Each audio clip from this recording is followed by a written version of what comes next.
Sudah, Pak. Bismillahirrahmanirrahim. Assalamualaikum warahmatullahi wabarakatuh. Selamat siang mitra-mitra insan mandiri di seluruh Indonesia. Hari ini saya akan memberikan demonstrasi cara, kemudian ini untuk menjawab juga pertanyaan beberapa kawan-kawan di media sosial tentang bagaimana efektivitas pemupukan secara dicairkan. Jadi beberapa waktu yang lalu ada seorang teman memberikan edukasi bahwa dengan pencairan tidak direkomendasikan. Oke, kalau dengan salah satu alasannya adalah tenaga kerja dan kemudian apakah dosisnya cukup. Baik,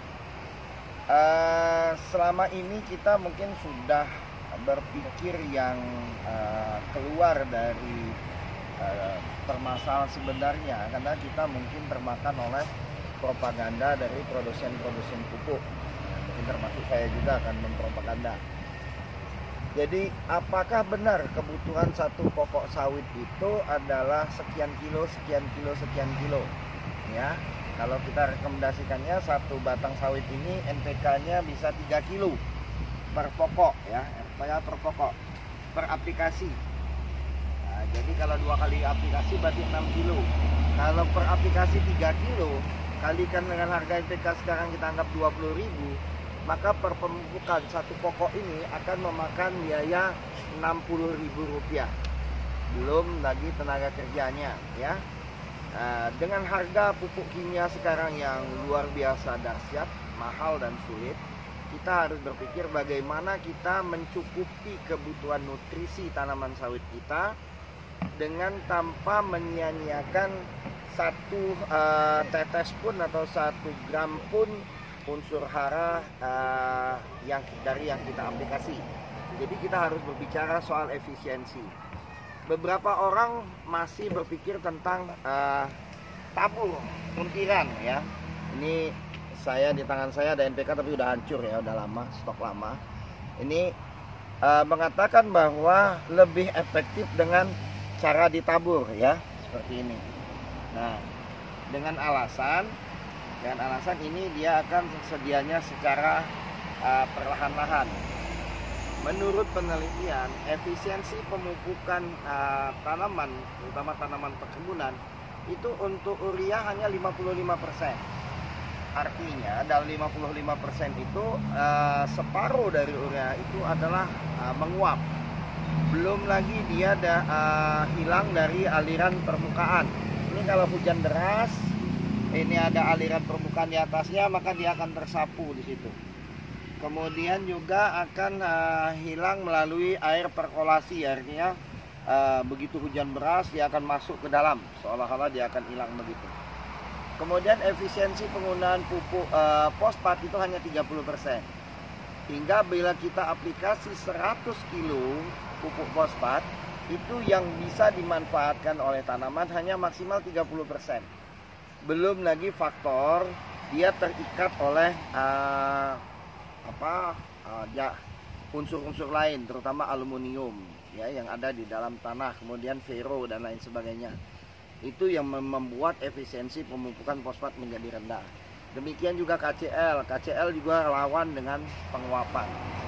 Jadi benarkah apabila kita mengaplikasi dengan pengenceran dia tidak efisien atau tidak direkomendasikan? Salah satu alasannya adalah tenaga kerja, ya. Nanti akan kita lihat. Jadi saya akan membuatkan satu larutan karena saya terbiasa menggunakan NPK Mutiara, ya. Ini bentuknya sudah hancur. Jadi saya akan membuat satu larutan untuk 10 batang sawit.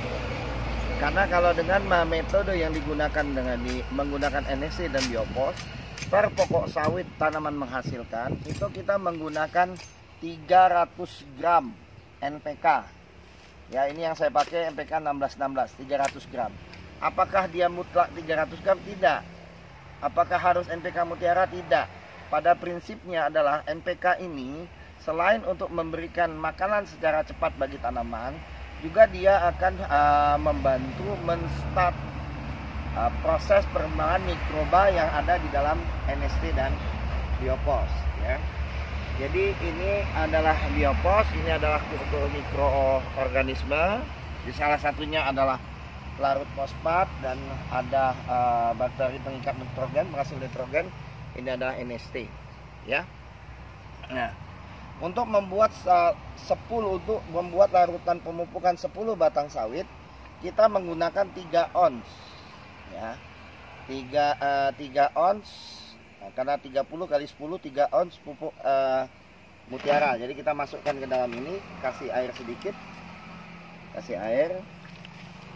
Kemudian oke, nggak semuanya. Oke. Itu sudah kita kasih air. Nah, untuk satu batang sawit ini dibutuhkan 15 cc NST. Satu tutup ini 10 cc, berarti 1,5 tutup. Berarti kalau kita untuk 10 tutup, berarti kita menggunakan untuk 10 batang, berarti kita menggunakan 15 tutup NST. Jadi saya akan menggunakan 15 tutup. 1, nah bisa dilihat ini, Pak, reaksinya. 2, 3, 4, 5, 6, 7, 8, 9, 10, 11, 12, 13, 14, 15. Bisa dilihat di sini. Jadi NPK ini begitu terkena NST, dia langsung berbentuk seperti buih, ya, membentuk buih seperti ini. Ini menandakan pupuk ini, NST ini akan bereaksi dengan fosfat yang ada di dalam pupuk yang ada dalam NPK. Kemudian saya berikan biopos, ya. Jadi pemberian NST dan biopos dengan metode kita gabungkan dengan pupuk NPK ini adalah sebenarnya kita 1, 2, kita menciptakan pabrik pupuk di tanah.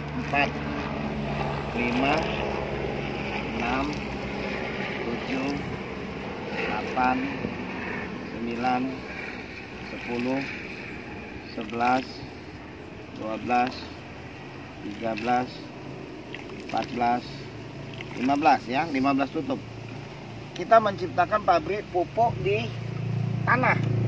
Karena sebenarnya yang menyuburkan, yang mendukung tumbuh kembang sawit ini bisa sebesar ini adalah tanah. Bukan semata-mata dari unsur pupuk tambahan yang kita berikan. Apabila tanahnya sehat, maka tanah ini akan menyediakan unsur hara yang cukup bagi tanaman. Nah, untuk itulah kita berikan sebagai starternya adalah pupuk NPK. Dosisnya hanya 10% dari dosis rekomendasi, silakan di sini. Ya, ini kita buat larutan untuk 10 batang, langsung aja tuang. Langsung. Ya. Nah, ini. Jadi, apakah ini cukup? Cukup. Kenapa cukup? Karena tanah ini, apalagi tanaman sawit, kita lihat ini. Ya, kan? Ini bekas-bekas ini adalah potensi menjadi pupuk bagi tanaman ini sendiri, ya. Kalau saya sebenarnya rekomendasinya ini dibersihkan. Kalau kita pakai punya mesin cacah, kita cacah ini menjadi unsur yang kecil, karena kandungan terbesar kalium itu ada pada bagian pelepah. Ya, sawit ini yang unsur yang paling banyak dibutuhkan adalah kalium, ya. Oke, silakan langsung ya, masuk ke lagal. Ya, jadi ini kita masukkan, ya.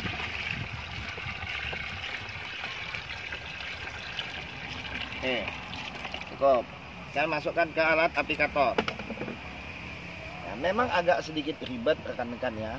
Seandainya kita 1 hektar itu membutuhkan 3 HK hari kerja orang, maka kita kalau dengan HK-nya 100.000, anggap besarkanlah HK-nya 150.000. Berarti ada 450.000 biaya tenaga kerja di situ. 450.000 plus biaya pemupukan ini tidak sampai 1,5 juta. Berbanding kalau tidak sampai 20.000 ya hanya. Oke, kita lihat yuk. Pertama. Oke. Stop.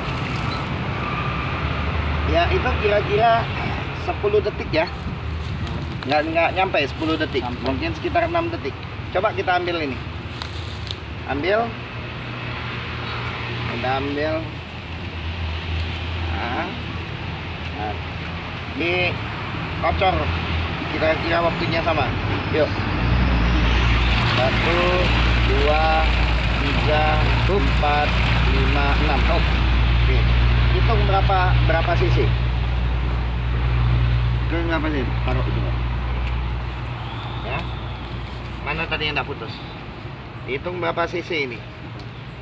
Nah, ini sebenarnya dosisnya satu pokok ini adalah 2 liter. Ya. 2 liter. Untuk satu ini.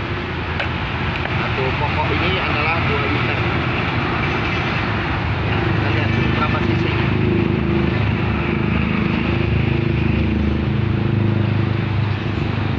Oh, 500. Ya. Ya, 500.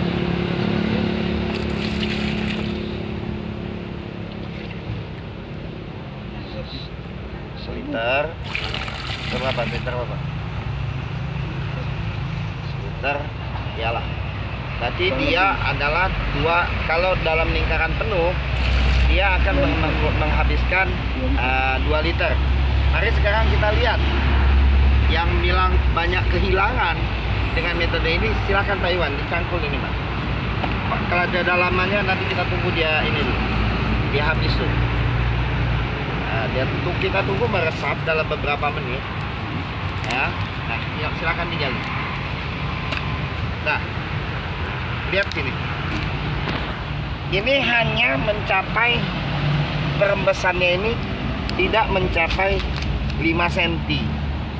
Ya, paling cuman mencapai 1 cm. Ya, paling 1 cm. Jadi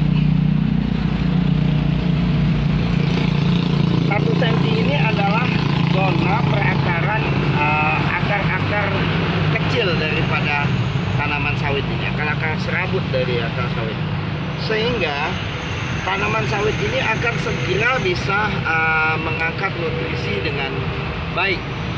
Jadi nutrisinya bisa terambil secara baik, sehingga dengan demikian